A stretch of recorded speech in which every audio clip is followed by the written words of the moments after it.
नमस्कार, मी हेमाली मोहिते. रोकठोक या कार्यक्रमामध्ये आपल्या सगळ्यांचं स्वागत. सुप्रीम कोर्टाच्या घटनापीठानं मराठा आरक्षणावरील स्थगिती कायम ठेवल्यामुळे राज्य सरकारनं आता पर्याय म्हणून मराठा समाजाला EWS म्हणजेच आर्थिकदृष्ट्या दुर्बल घटकातून आरक्षण देण्याचा महत्त्वपूर्ण निर्णय घेतला. केंद्र सरकारनं अनारक्षित आर्थिक दुर्बल घटकांना आरक्षण देण्यासाठी EWS हा नवा प्रवर्ग तयार केला. या प्रवर्गात नोकरी आणि शिक्षणात हे आरक्षण देण्यात येणार आहे. मात्र या निर्णयावर मराठा समाजाच्या नेत्यांनी नाराजी व्यक्त केली आहे. खरंच असे निर्णय घेऊन सरकार पळवाट काढतंय का? मराठा आरक्षणाचं राजकारण केलं जातंय का? न्यायालयात आरक्षण टिकू शकलं नाही तर त्याला जबाबदार कोण? मुळात उद्याच्या सुनावणीसाठी राज्य सरकारची कितपत तयारी झाली आहे आणि खरोखरच EWS हा तोडगा आहे का? याबाबत सविस्तर चर्चा करूया. EWSचा मार्ग योग्य आहे का? या आजच्या रोकठोकमध्ये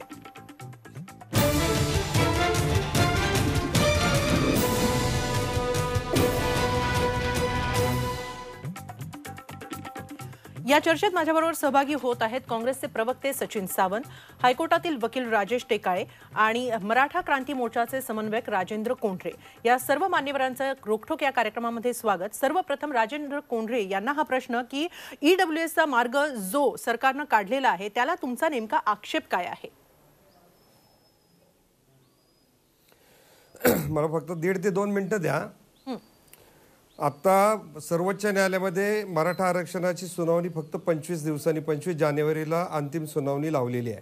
18 तारखेपर्यंत आम्हाला सगळं सबमिशन करायला राज्य सरकारला आणि इंटरव्हेनर्सला सांगितलेलं आहे. अशा परिस्थितीमध्ये राज्य सरकारने आज EWS निर्णय घेण्यामागे जी पार्श्वभूमी विशद केलेली आहे त्या चुकीच्या गृहीतकावर हा निर्णय घेतलेला आहे. जो विद्यार्थ्यांचा प्रश्न अडवलेला आहे, अशा प्रकारचं जे वातावरण निर्मिती केली ती दिशाभूल करणारी होती. त्याचं कारण आम्ही सरकारला गेल्या 2 महिन्यापासून विद्यार्थ्यांचे शैक्षणिक प्रवेश सुरक्षित करण्याच्या दृष्टीने सुपर न्युमररी असा अधिसंख्य पदाचा एक पर्याय दिलेला होता आणि तो पर्याय 2 महिन्यापूर्वी दिला होता. त्याच्यावर कुठल्याही प्रकारची कार्यवाही झालेली नाही. मग मेडिकलच्या ऍडमिशन संपल्या, इंजिनिअरिंगच्या आता प्रोसेसमध्ये आहेत. अशा परिस्थितीमध्ये राज्य सरकार जी भीती दाखवत होते तर त्याच्यासाठी काल दैनिक सकाळने 11वीच्या बाबतीमध्ये एकट्या पुण्यात 61,000 जागा आणि राज्यामध्ये 4.5 लाख जागा रिक्त आहेत अशा प्रकारचं स्टेटमेंट केलेलं आहे. त्यानंतर राज्य सरकारच्या अधिसंख्य असलेली आधिपत्याखालची सर्व कॉलेज, युनिव्हर्सिटीज आणि अनएडेड कॉलेजमध्ये मागच्या वर्षी जो इंटेक आहे तो इंटेक साधारणतः 10% 40% रिक्त होता. मग ह्या फक्त प्रश्न सुपर न्युमररीचा मेडिकल, इंजिनिअरिंगच्या ठराविक ब्रँच आणि फार्मसी एवढ्यापुरताच मर्यादित होता आणि मग त्याच्यासाठी सुपर न्युमररीचा जर पर्याय स्वीकारला असता तर आज रोजी आम्हाला EWS 1 महिन्यासाठी त्याची आवश्यकता नव्हती. EWSचा निर्णय केव्हा घ्यायला पाहिजे? जर सर्वोच्च न्यायालयाने मराठा आरक्षणाची सामाजिक न्यायाची जी भूमिका राज्य मागासवर्ग आयोगाने घेतली ती जर फेटाळली तर ऑटोमॅटिकली आम्ही जाणार कशात? तर EWS मध्ये जाणार. पण अननेसेसरी एखाद्या विधिमंडळाने केलेला कायदा त्या कायद्याच्या विरोधात जाऊन दुसरं त्या बाबतीतलं नोटिफिकेशन केव्हा काढता येतं? तर पहिला कायदा रद्द केल्यानंतर किंवा त्या कायद्यामध्ये अमेंडमेंट केली तर त्याच्याशी सुसंगत अशा प्रकारचा शासन निर्णय काढावा लागतो. गव्हर्नमेंट ऑफ इंडियाने जे नोटिफिकेशन पब्लिश केलेलं आहे त्या नोटिफिकेशन प्रमाणे ते आरक्षण कोणाला लागू आहे? तर जे SC, ST आणि सोशली एज्युकेशनली बॅकवर्ड क्लास नाहीत अशांना हे लागू आहे. त्यामुळे ह्याच्यामध्ये एक तांत्रिक पेच तयार झालेला आहे. त्या तांत्रिक पेचावरचा तात्पुरता मार्ग सुपर न्युमररी होता. तो EWS वापरला गेल्यामुळं एक घटनेतल्या कलमांचा जो 16(4) 15(4) खालचं जे आरक्षण आहे त्याचा विरुद्धचं आरक्षण 16(6) आणि 15(6) मध्ये असल्यामुळं हे आरक्षण एका वेळेस दोन्ही ऍप्लिकेबल होत नाही आणि त्याच्यातनं एक नवा पेज तयार होईल यासाठी आमचा त्याच्यातला आक्षेप होता. बरं, नवा पेज तयार होईल असं तुमचं म्हणणं आहे. राजेश टेकाळे, राज्य सरकारनं मराठा समाजाचा रोष कमी करण्यासाठी म्हणून EWSचा पर्याय अवलंबलेला आहे. असं असलं तरी उद्या मराठा आरक्षणाची सुनावणी सुद्धा होतीये. त्या सुनावणीवर याचा परिणाम होईल का?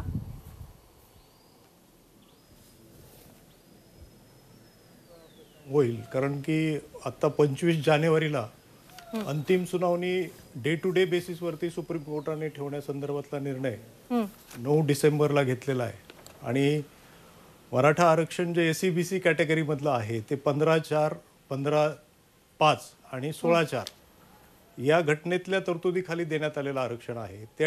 ते टिकवण्यासंदर्भातली राज्य सरकारची जी तयारी आहे ती तयारी 15/4 आणि 16/4 खालची असणं गरजेचं आहे. आणि काल जो EWS मध्ये टाकण्याचा जो निर्णय घेतलेला आहे तो 15/6 आणि 16/6 खाली ते आरक्षण दिलं जातं. एकाच वेळेला 2 आरक्षण उपभोगता येत नाहीत, अशा पद्धतीच्या तरतुदी घटनेमध्ये आहेत किंवा त्या EWSच्या आरक्षणामध्ये आहेत.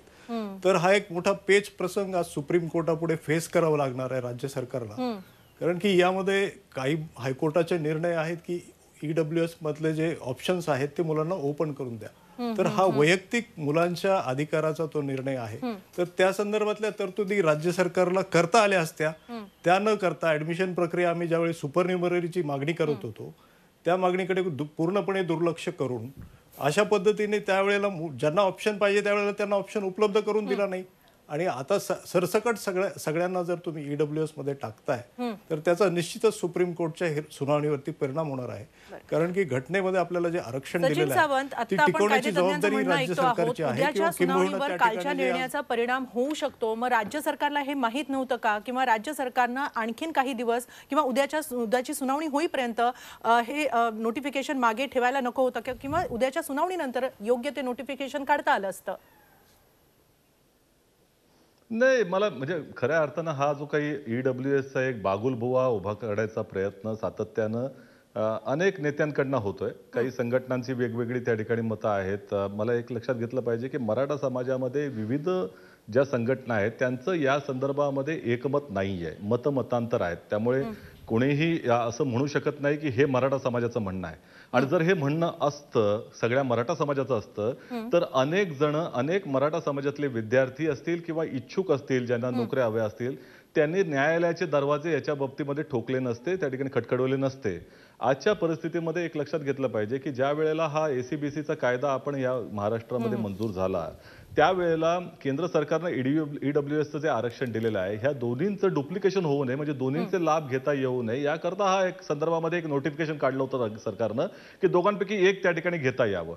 प्रश्न असा आहे की ज्या वेळेला ACBCचं आरक्षण जे आहे ते सर्वोच्च न्यायालयाने त्याला स्थगिती दिली त्यावेळेला तो एक नॅचरल जस्टिसचा भाग असतो की हा आरक्षणाचा फायदा केंद्र सरकारनं दिलेला आहे. ज्या समाजामध्ये ही लोक आहेत आपण सगळेजण आम्ही जे आहोत त्यांना केंद्र सरकारचं आरक्षण हे केंद्राच्या सगळ्या ज्या संस्था आहेत किंवा केंद्र सरकारच्या मध्ये ज्या काही सर्व्हिसेस आहेत त्यासाठी ऍप्लिकेबल लागू आहे, ते नॅचरल आहे. त्यामुळे हा नॅचरल जस्टिसचा भाग झाला आणि या संदर्भामध्ये ही मतमतांतर होती, लक्षात घ्या. त्यामुळे राज्य सरकारनं जेव्हा निर्णय घेतला होता की बाबा आता ACBCचं आरक्षणाला स्थगिती मिळाली आहे त्यावेळेला EWSचं आरक्षण ओपन करून द्यावं, त्यावेळेला मंत्रिमंडळ उपसमितीचे अध्यक्ष अशोक चव्हाणजी आणि अनेकांनी त्या संदर्भामध्ये बैठका घेतल्या.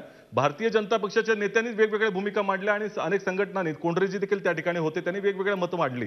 त्यावेळेला आम्ही पहिल्यांदा हा स्थगित ठेवला होता. प्रश्न असा झाला की जेव्हा स्थगिती त्या ठिकाणी दिली या निर्णयाला त्यावेळेला अनेक मराठा विद्यार्थी जसं मगाशी मी सांगितलं हे न्यायालयात गेले, न्यायालयाने त्याच्या विरोधात निकाल दिलेला आहे. न्यायालयाने अशा तऱ्हेचा निर्देश देखील दिलेला आहे की या संदर्भामध्ये विचार करण्यात यावा. उच्च न्यायालयाचा निकाल देखील त्या ठिकाणी संदर्भामध्ये अंतरिम निकाल दिलेला आहे. त्यामुळे हे जे कायदेतज्ञ वगैरे म्हणतायत न्यायालयाला हे मान्य नाहीये ना, वस्तुस्थिती ही आहे. आता प्रश्न असा आहे की EWSच्या अंतर्गत हा आरक्षण जे आहे ते सर्व ओपन समाजाला, सर्व खुल्या वर्गाला 10% आहे, परंतु ACBCच्या अंतर्गत हे किमान 12% आणि 13% आरक्षण आपल्याला मिळणार आहे. त्यामुळे दोन्हीची तुलना करता येत नाही. त्याचबरोबर देश पातळीवरती अनेक राज्यांमध्ये आरक्षणाच्या मागण्या आहेत, अनेक समाजांमध्ये आरक्षणाच्या मागण्या आहेत आणि त्यांची प्रकरणं सर्वोच्च न्यायालयामध्ये प्रलंबित आहेत. EWSचं आरक्षण घेतल्यानं त्यांना फरक पडत नसेल तर आपल्याला का फरक पडत यावा? म्हणजे हे जे दोन्हीची तुलना देखील करता येत नाही. न्यायालयाला हे समजत नाही का? मराठा समाजाच्या सगळ्या समाजातल्या वर्गाला समजतंय आणि म्हणूनच या दृष्टिकोनातून त्यांचं मतमतांतर आहे हे लक्षात घेतलं पाहिजे.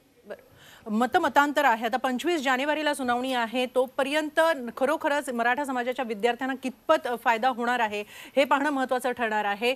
राजेंद्र कोंढरेजी, मराठा समाजाला मिळालेलं आरक्षण हे आर्थिक मागास या तत्वाचा वापर करत सर्वेक्षणाच्या आधारावर देण्यात आलं होतं असा दावा केला जातोय. तो बरोबर आहे का? काय आपलं म्हणणं आहे? नाही, प्रश्न थोडासा चुकीचा आहे.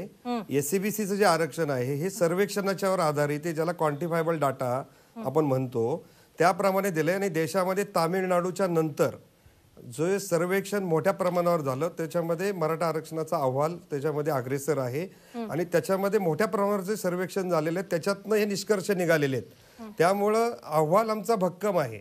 तो अहवाल जर मागासवर्ग आयोगाचा सर्वोच्च न्यायालयामध्ये टिकला तर भविष्यामध्ये मराठा समाजाला 50%च्या पुढच्या आरक्षणाला जर प्रश्न निर्माण झाला तर त्याच्यामध्ये ओबीसी मध्ये सब कॅटेगरायझेशन करून द्यावं लागेल आणि त्याच्यासाठी काही मंत्र्यांचा त्याला विरोध होता आणि त्या दबावाखाली सरकारने येऊन हा निर्णय घेतला अशी आमची धारणा आहे. मी सचिनजींचं जे ऐकलं त्याच्यामध्ये मी थोडीशी दुरुस्ती अशी करतो. बऱ्याचशा विद्यार्थ्यांच्या पालकांचा गैरसमज होता की ईडब्ल्यूएस मध्ये सवलत मिळते आणि ओपन मध्ये मिळत नाही, पण ओपन मध्ये एज रिलॅक्सेशनची लिमिटेशन आहे तशीच ईडब्ल्यूएस ला आहे. सिमिलॅरिटी दोन्ही प्रवर्गामध्ये आणि एससीबीसी मध्ये फीच्या बाबतीतली सवलत आहे ती समान आहे, त्यामुळे फीचा विषय नाही. कट ऑफ पॉईंटमध्ये 12% आरक्षण जे आमचं आता स्थगित झालं त्या आरक्षणातले जे विद्यार्थी सिलेक्ट झालेले असतील ते खुल्या प्रवर्गामध्ये त्या जागा ओपन झाल्यामुळं 70 ते 80% विद्यार्थी ऑटोमॅटिकली कन्वर्ट झाले ओपनमध्ये आणि त्या ओपनमध्ये जरी ते कन्वर्ट झाले तरी त्यांना ईडब्ल्यूएसचा जो फायदा आर्थिक आहे तो तिथंही मिळणार आहे. राहतात जे 3 ते 4% विद्यार्थी होते ते 9 तारखेच्या स्टेच्या अगोदरचे तेही प्रोटेक्ट झालेले आहेत.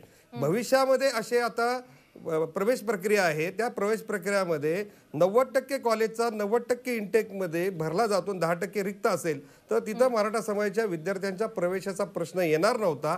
अननेसेसरी वाघ मारून ससा ताब्यात दिलेला आहे आणि तो ससा सुद्धा आता सर्वोच्च न्यायालयाच्या निगराणीखाली आहे. त्यामुळे ईडब्ल्यूएसचं आरक्षण जसं आव्हानित आहे तसं एससीबीसीचं पण आव्हान आहे, ते 50%च्या मर्यादेच्या पुढे दिलेलं आहे.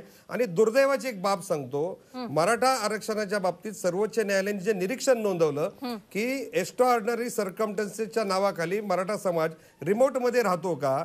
दुर्दैव असं आहे या महाराष्ट्रामध्ये की ईडब्ल्यूएसच्या आरक्षणामध्ये जे प्रवर्ग लाभ घेतात बिगर मागास ते कुठेही रिमोट एरियात राहत नाही, ते बंगल्यात राहत आहेत, कारमध्ये त्यांना आरक्षण आहे.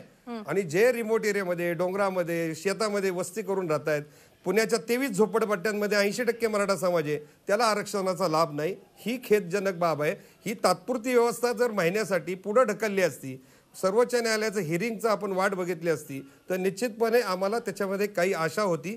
ती आशा ह्या दृष्टिकोनातनं मावळली की याच्या बाबतीमध्ये सचिनजींना माझं म्हणणं आहे की आपण त्या मिटिंगला नव्हता, पण माननीय मुख्यमंत्री महोदयांच्या समोर ॲडव्होकेट जनरलला आम्ही हा प्रश्न विचारला होता. त्यावेळेस त्यांनी आम्ही जे म्हणतो त्याला दुजोरा दिला होता.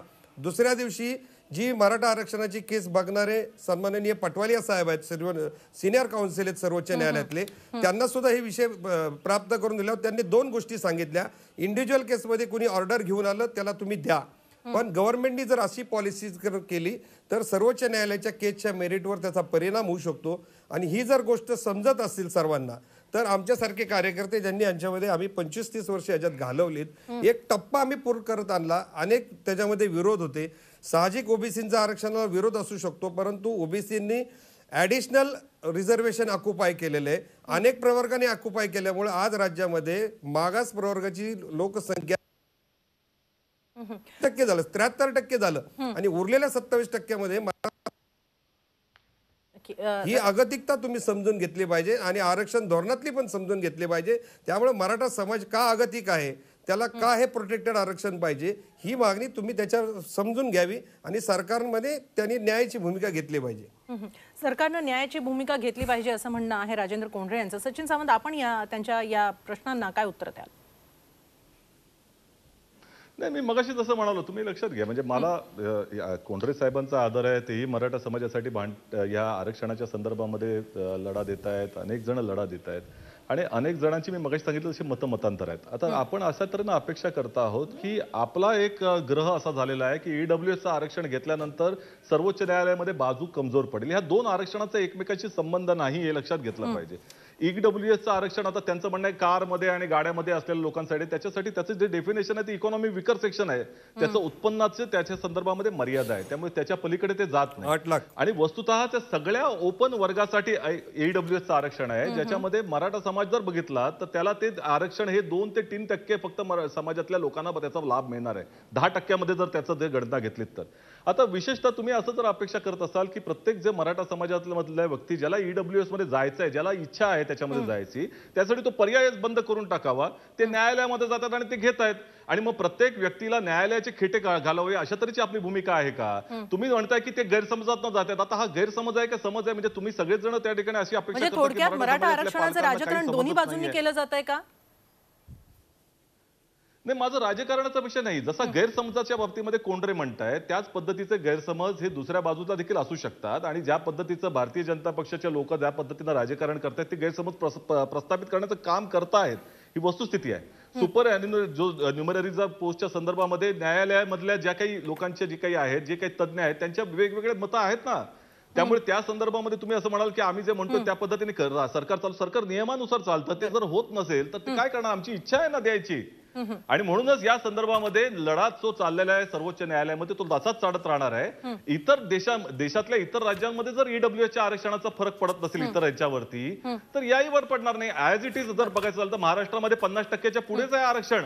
ऑलरेडी 52% क्रॉस झालेलं आहे. त्यामुळे ह्या संदर्भामध्ये मला असं वाटतं की न्यायालयामध्ये लढाई ती लढली जाईल. न्यायालयाने उच्च न्यायालयाने ज्या पद्धतीचे निकाल दिलेले आहेत ते पाहता न्यायिक दृष्टिकोनातून नॅचरल जस्टिसच्या माध्यमातून हा निर्णय हा पर्याय दिलेला आहे. तुम्हाला जर घ्यायचा असेल तर पर्याय घ्या. ईडब्ल्यूएसचं घ्यायचं असेल तर घ्या. तुम्हाला थांबवणार नाही. ज्यांना एसीबीसी मध्ये थांबायचं असेल त्यांनी एसीबीसी थांबावं. थांबतील जे लोक थांबतील तर. त्यामुळे हे जर राज्य सरकार अडथळा आणू इच्छित नाही आणि प्रत्येकाला न्यायालयाच्या दरवाजामध्ये जाऊन त्या संदर्भामध्ये त्याचा जो न्यायिक जो नॅचरल जस्टिस आहे ते थांबवता येणं शक्य नाही राज्य सरकारला. कायदेतज्ञ राजेश टेकाळे 2 महिन्यापूर्वी का निर्णय घेतला नाही हा? मग 2 महिन्यापूर्वी निर्णय का नाही घेतला? ऐका, आम्ही सांगतो की अधिसंख्य पद ही काय आमच्या डोक्यातली कल्पना नाहीये. गव्हर्नमेंट ऑफ इंडियाने 10% ईडब्ल्यूएसचं जे आरक्षण केलं सगळ्या राज्यामध्ये 10% आरक्षण वाढवून दिलेलं आहे. 100 मधल्या 10 दिलेल्या नाहीत. प्रत्येक राज्यामध्ये 10% रजत अग्रवाल केसमध्ये हा निर्णय झाला आणि त्याच्याप्रमाणे 10% जागा वाढवून दिल्यात. नंबर 1.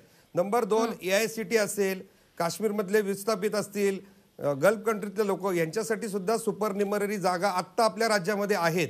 त्यामुळे सुपर न्यूमररी जागा ह्या 2 ते 3%च कराव्या लागणार होत्या आणि त्याच्यामध्ये सरकारने जर ते चॅलेंज स्वीकारून जर ते केलं असतं तर तो ह्याच्यापेक्षा कमी धक्का देणारा निर्णय होता. कारण त्याचा परिणाम मराठा आरक्षणाच्या मूळ केसवर होणार नव्हता.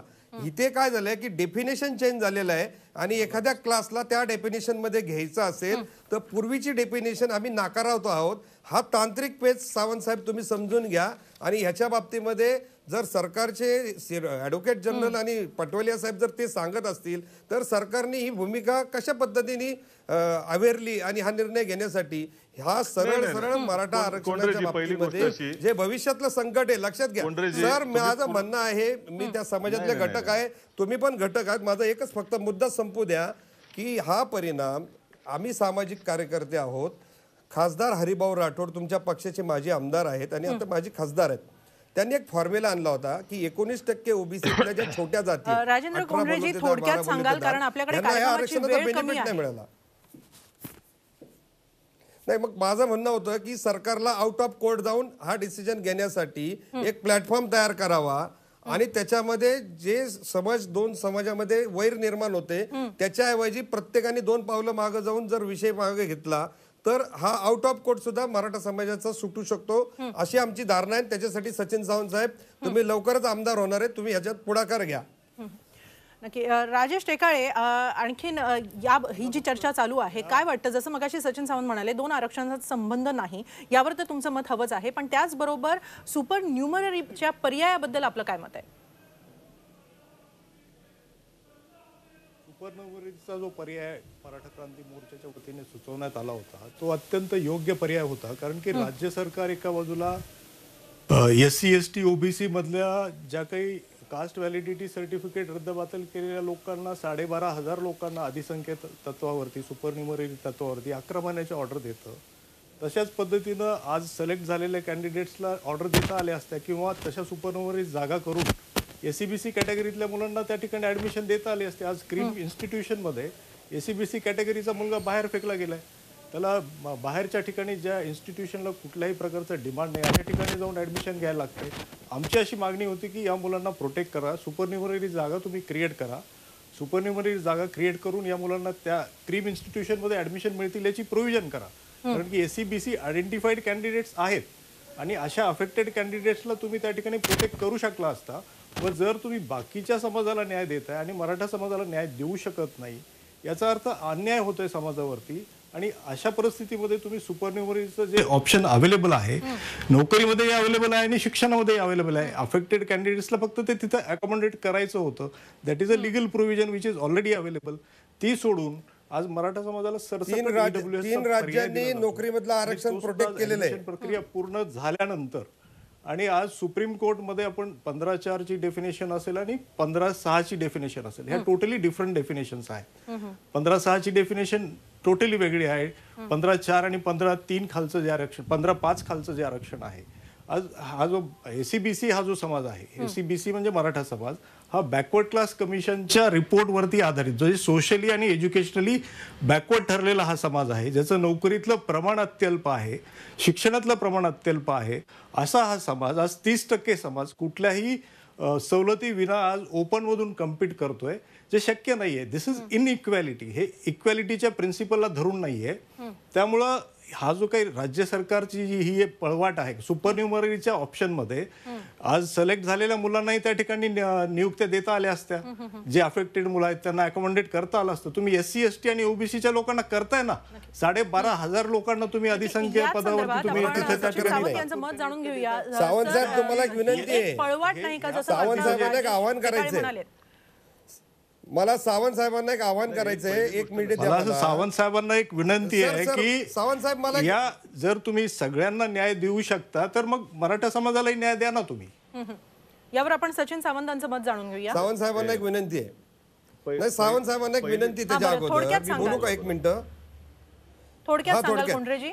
राज्याचे मुकुल रोहतगी जे आहेत सर्वोच्च न्यायालयातले मराठा आरक्षणची केस पाहणारे, गुजरात, हरियाणा आणि अजून एका राज्यामध्ये असं आरक्षण स्टे झाल्यानंतर त्याच्या अगोदर झालेल्या सगळ्या नियुक्त्या माननीय रोहतगी साहेबांनी सर्वोच्च न्यायालयामध्ये लढून प्रोटेक्ट केलेल्या आहेत. आता त्या मुलांना न्याय देण्याची भूमिका राज्य सरकारने घेतली पाहिजे. त्या बाबतीत सुद्धा सावंत साहेबांचं आम्हाला ओपिनियन पाहिजे. बरं, सचिन सावंत. नाही, कोंढरेजी, पहिली गोष्ट अशी की ज्यांची प्रक्रिया झालेली आहे, ज्या पद्धतीनं केवळ काही ठिकाणी मुलाखती राहिल्या आहेत किंवा जे काही आता ह्या एसीबीसीच्या कायद्याअंतर्गत बऱ्याच अंशांनी ज्यांच्या प्रक्रिया पूर्ण झाल्या, झालेत. संदर्भामध्ये आज मंत्रिमंडळाच्या समोर चर्चा होणार आहे. आज 4 वाजता त्याची बैठक आहे. त्या संदर्भामध्ये चर्चा त्या ठिकाणी होणार आहे. हे आपल्याला देखील माहिती असेल, माहिती नसेल तर मी हे सांगतोय आपल्याला. त्यानंतर त्या संदर्भामध्ये राज्य सरकार कुठल्या ना कुठल्या तरी निष्कर्षावर निश्चितपणे येईल. प्रश्न हा EWS आणि आताच्या संदर्भामध्ये जी चर्चा चालू आहे एसीबीसीच्या संदर्भामध्ये, त्याच्या संदर्भात आहे. हा जो निर्णय घेतला आहे त्याच्यावरती तुम्ही तो सगळा GR जर वाचला तर तो सर्वोच्च न्यायालयाच्या एसीबीसीला स्थगिती देण्याच्या निर्णयाच्या अधीन अशा तऱ्हेचा निर्णय घेतलेला आहे. ज्या वेळेला हे आरक्षणाचा निर्णय आपल्या फेवरला येईल त्यावेळेला हा जो GR आहे याच्यामध्ये परिवर्तन निश्चितपणे होईल, हे लक्षात घेतलं पाहिजे. प्रश्न असा आहे की आजच्या परिस्थितीमध्ये तुम्हाला हे थांबवता येणं शक्य नाही आहे. ही वस्तुस्थिती आहे. कारण न्यायालयामध्ये लोक जातात आणि घेत आहेत ना. तुम्ही लक्षात घेतलं पाहिजे. शेवटी नियमानुसार चालतंच राज्य सरकार, आणि न्यायालयानं डायरेक्शन दिल्यानंतर तुम्ही काय करणार आहात? त्यामुळे मला असं वाटतं की हे जे काही आहे ते अतार्किक आहे. या संदर्भामध्ये राज्य सरकार मराठा समाजाच्या बाजूनं जो काही न्याय देता येईल ते जेवढं शक्य आहे ते करण्याच्या तयारीत आहे. नक्की राज्य सरकार जे काही शक्य आहे ते करण्याच्या तयारीत आहे असं म्हटलेलं आहे सचिन सावंत यांनी. मुळात EWSचा पर्याय राज्य सरकारनं काल जाहीर केला. ज्यांना हवा तो त्यांनी घ्यायचा आहे. पण सगळ्यांचं लक्ष आहे ते 25 जानेवारीच्या सुनावणीकडे. त्यावेळी सुद्धा सरकारनं अगदी ठामपणे सरकारची भूमिका मांडावी आणि हे आरक्षणावरची जी स्थगिती आहे ती हटवावी. आणि मुळात हा जो पर्याय देण्यात आलेला आहे तो पर्याय पुन्हा घातक ठरू नये या आरक्षणाला, हीच अपेक्षा मराठा समाजाकडून आणि अनेक संघटनांकडून व्यक्त केली जाते आहे. चर्चेमध्ये सहभागी झालेल्या सर्व मान्यवरांचे आभार. आणि रोखोक या कार्यक्रमामध्ये आज इथंच थांबूया. ताज्या बातम्यांसाठी पाहत राहा झी 24 तास. रहा एक पाऊल.